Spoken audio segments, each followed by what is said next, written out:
इस जगत में ऐसा भगवान की माया का प्रभाव है कि सबको मरते देखकर भी हमें लगता है कि हमारा शरीर नहीं छूटेगा। सबको भोगों में रत और असंतुष्ट देख करके भी हमारा मन कहता है कि भोगों में ही संतोष है, भोगों में ही सुख है, भोगों में ही आनंद है। सबको बिछुड़ते देख करके भी हमारा मन कहता है हमारा परिवार हमसे नहीं बिछुड़ेगा। ऐसा भ्रम बैठ गया है।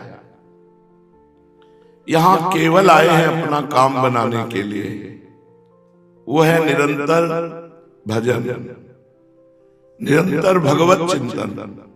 हमारे मनुष्य जीवन का प्रधान कर्तव्य है भगवत स्मरण।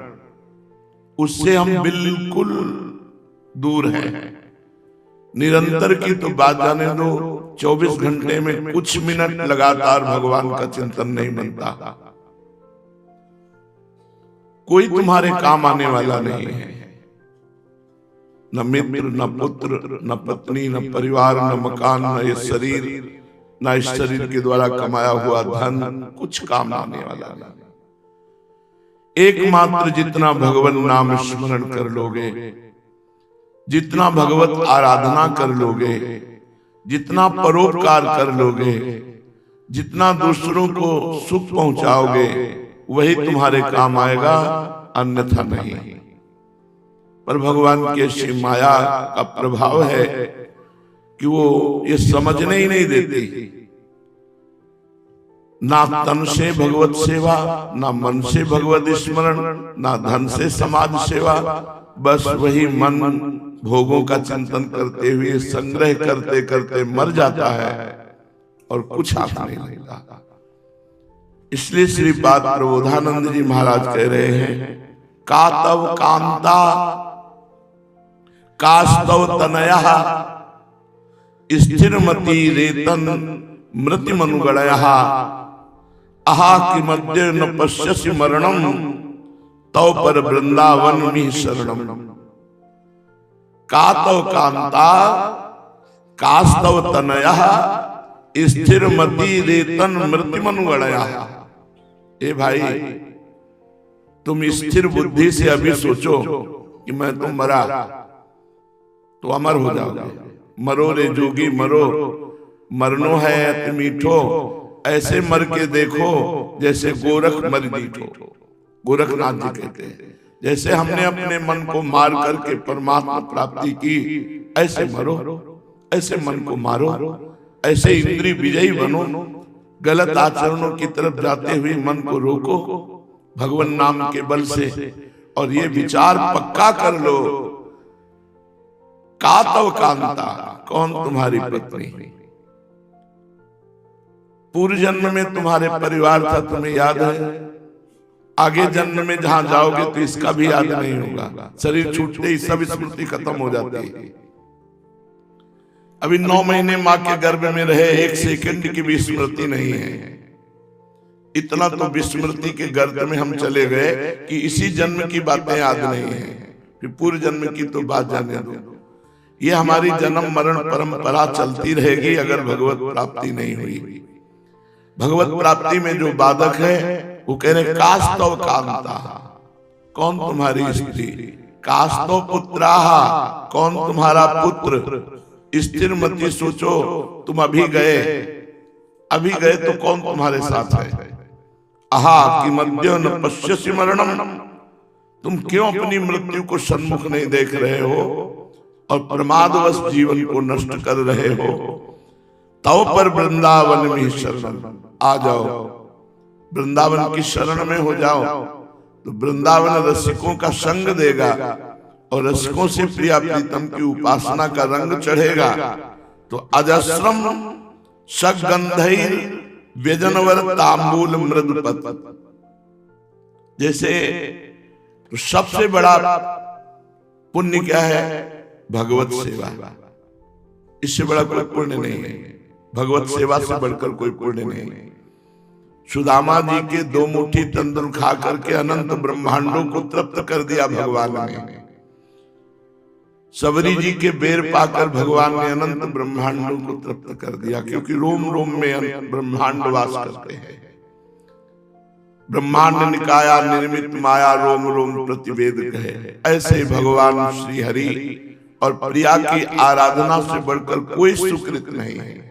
बोले जब वृंदावन के रसिकों का संग करोगे तो अजस्रम सगंधैर व्यजनवर तांबूल मृदुपत सुषंवाहैर दिव्याभरण वसनाद्यै प्रणयिनो महाप्रेमावेशो पुलक रस घूर्णायित तनु सदा राधा दासी स्मर हृदय सेवा विदधति।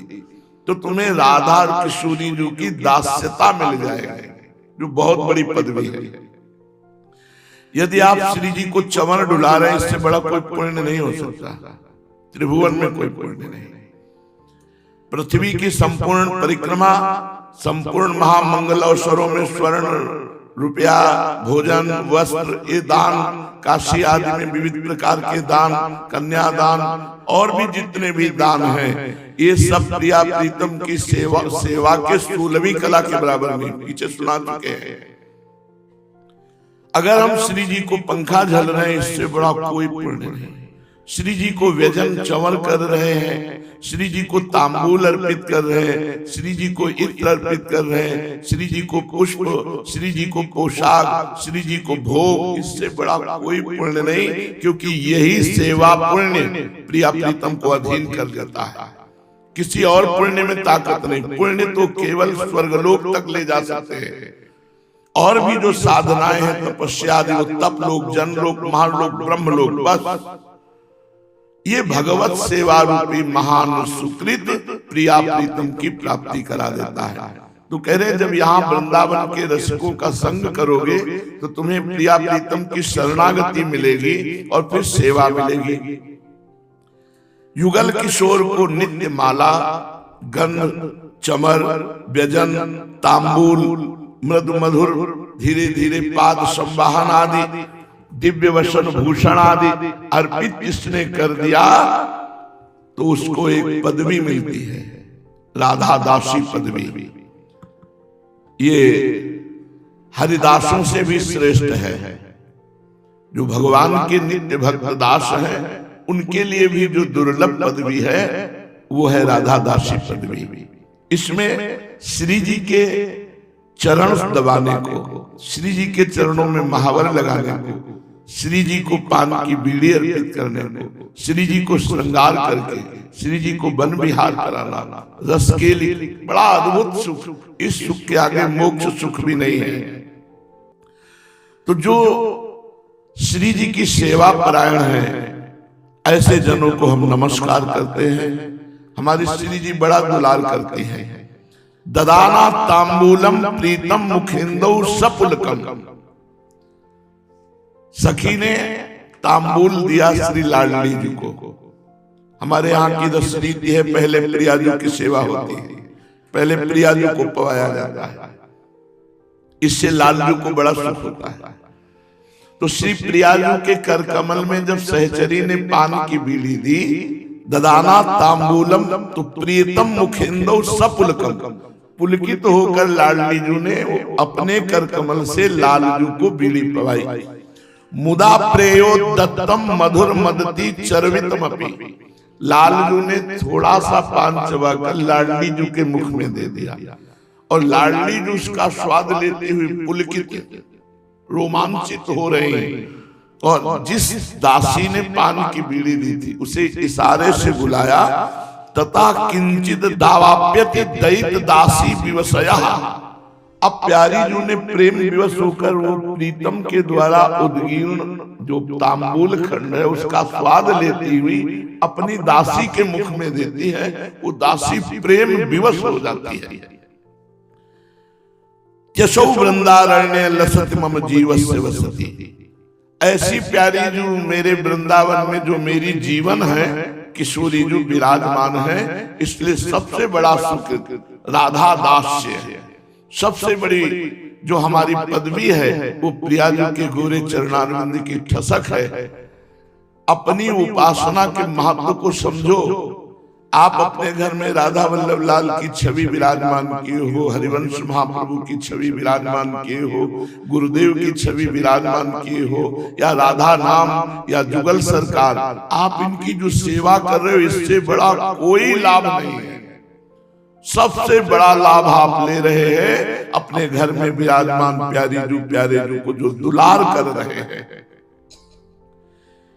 श्री वृंदावन की असीम कृपा से सेवा भाव जागृत होता है, रसिकों के संग से रस रीति का ज्ञान होता है, और रस रीति और सेवा भाव ये दोनों प्रिया जी की सेवा में पहुंचा देते हैं।